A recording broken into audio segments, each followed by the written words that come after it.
Okay, take two. Episode 5, take 2. What's up guys? Yung first recording namin medyo palpak pero ito start ulit.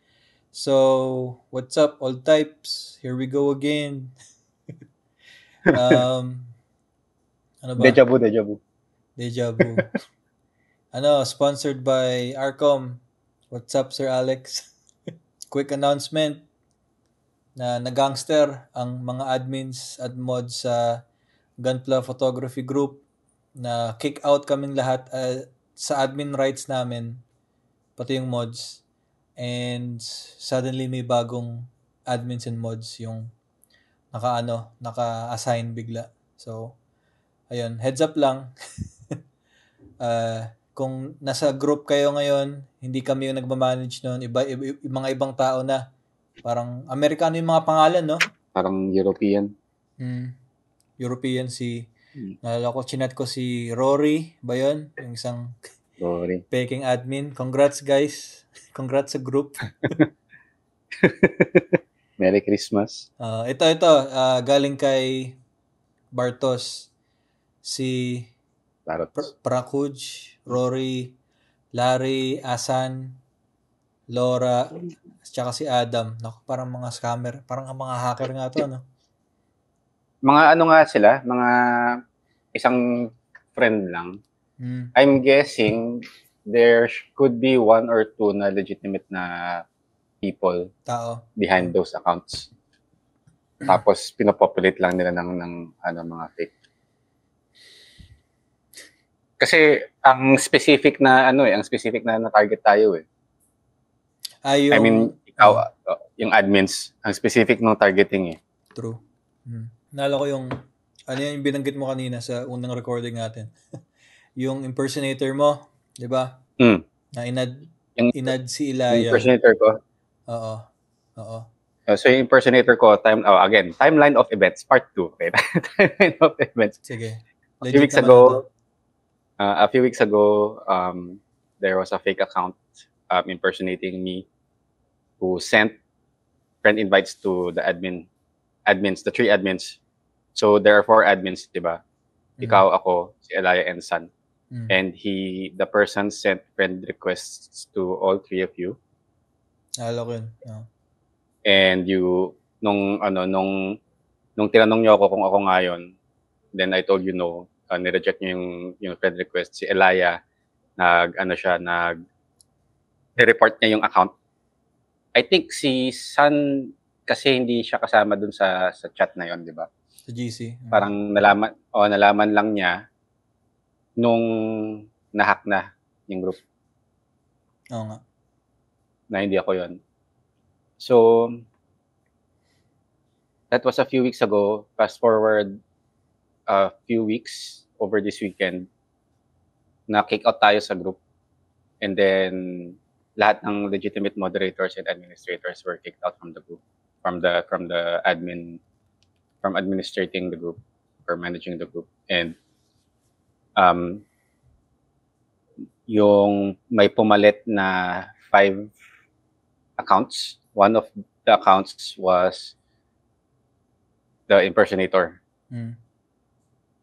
And ako, I cannot see it. I'm not able to see the account of that person kasi binlock ako. Ako din. So, ayun. So after that, we exhausted all available resources to report the group. I even went and chatted and called some customer service, pero all they did was help me generate the report that was sent to the departments who can actually do something. But I highly doubt na may mangyayari yun. They gave you the runaround, going in circles. And attitude. Yeah, ako sa kanila. I wish them all the love they need in their lives. To make them a better person. Yung nakakatawa, nagbayad ka dyan sa service nila. Kaya, nakahinayang. Diba, Facebook is notorious na wala siyang proper na customer support. if you're a normal person, like if you hold like a regular account na hindi ka verified, and the chat and email option only opens up, or it only becomes available if you are Meta verified or if you're an advertiser. Ayun din pala, I forgot to mention earlier, nakita ko, kasi nagkaroon ako ng issue dati with my account na hindi ko ma-access yung account ko. Kaya ako meron second na account, na Facebook account na backup. Kasi na-lock out ako ng account ko. This was, ang tagal na. Last year pa yata. So may isang account ka pa pala? Gumawa ako ng backup. Kasi kailangan ko ng account that I can use for work. Okay, so pero nung na recover ko yung account ko, iniwan ko na yung account na yun. Tapos ito yung main account na yung gamit ko ulit. Pero may isang issue dati with parang payment verification. So nagkaroon ako ng problem dati with payment verification sa Facebook. And gumawa ako ng ticket for that. Parang nag-open ako ng ticket. Andun pa rin siya. Active pa rin siya. Hindi siya na-resolve. Na siya? Parang mag-iisang taon na siya dun. Yung ticket na yun? Oo. Tapos active pa rin siya. Wala na yun. So, ang takot ko, baka mamaya itong lahat ng mga efforts to report what happened with the group is baka maging ganun lang din. Oo nga. Maging ticket lang siya na forever nang nandun. Ano ba yun? Parang lalo akong nanghina nung binanggit mo yan. Grabe, no? Wala silang pake sa sa mga normal na tao. Yan talaga. Wala, nabayaran na naman sila eh. Yeah. Sulitin mo yan. Hindi ko alam ano pwede mong gawin dyan. Wala yun. Wala lang. Sayang lang. Yung group din. 6 years. And so, wala, hindi ko na makikita eh. Tsaka just now, heads up. Kasi, ewan ko, parang, hindi ko dapat i-announce to, pero i-announce ko na. Kasi, parang ang bleak ng situation. Kasi, ang dami nag-report, ang dami tumulong mag-report din. 'Di ba? Yung ibang nagkaroon ng awareness regarding sa issue. Ni-report din yung mga fake admins na yon, yung mga hackers, ganun. Tapos, parang baka wala lang din mangyayari. So, if ever, tsaka plano ko maghintay talaga, like, maybe after New Year, ganun.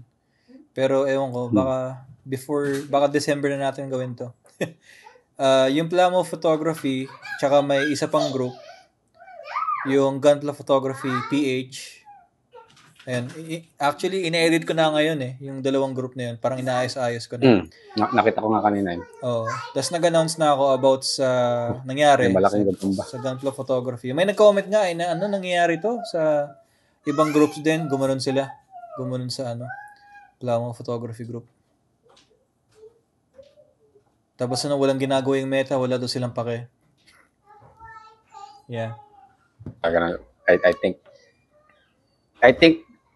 I mean, syempre bad trip na nung nangyari sa atin over the weekend. Pero I think we've done all that we can.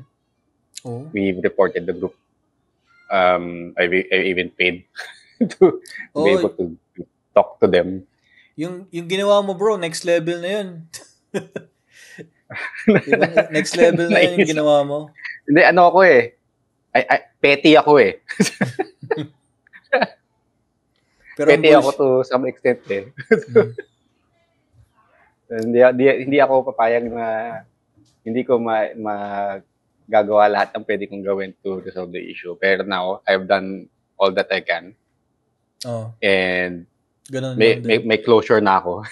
May closure na ako. Pwede na akong mag-move on.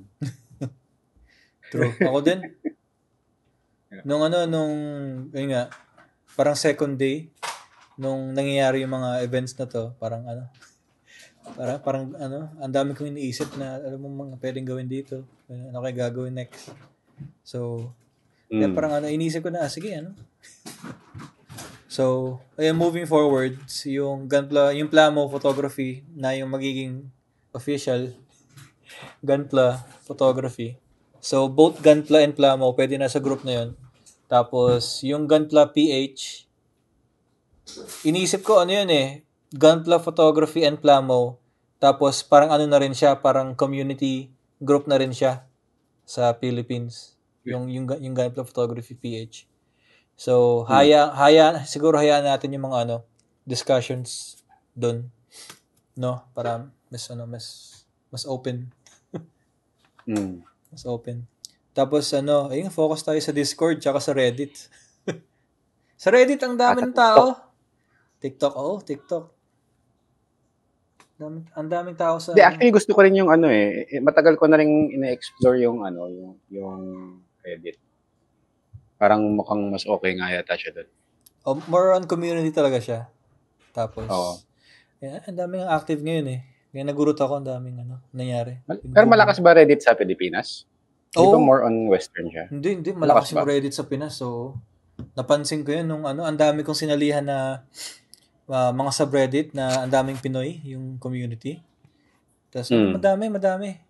Okay. Pero hindi siya kasing widespread ng Facebook. Kasi Facebook kahit lolo't lola nandun. Sa bagay. Totoo. Ibang level na yung Facebook. Siguro, yung problema sa Reddit is kapag kinambine mo yung Gunpla and Pinoy, siguro, konti lang siguro. More on Western kapag yung Gunpla community sa Reddit. Sa Reddit. Which is okay lang naman. Okay lang naman. Di ba meron yan, Discord. Discord ito. And may isa pa yung Telegram. Telegram? Bakit? Ano meron doon? Yung Telegram parang meron ding mga community doon na. Moron yun eh.